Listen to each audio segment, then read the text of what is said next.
তো এখানে লঙ্কা নিয়েছি, এবার একটু লবণ দেবো। এই সরি, লবণটা অনেকটা পড়ে গেছে।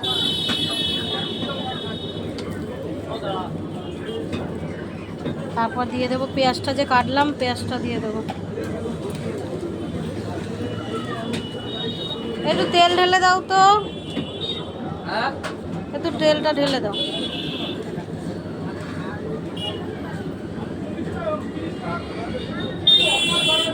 দাও, ব্যাস। বেশি তেল খাওয়া ভালো না। এবারে সব কিছু দিয়ে মেখে নেবো, তারপর দেখা তো একটুখানি এ করো।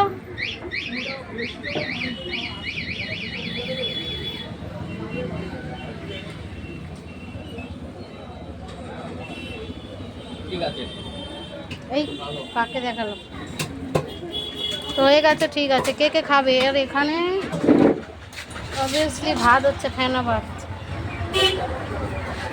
আলু সেদ্ধ আর ফেনা ভাত, শীতকালে আর কি চাই।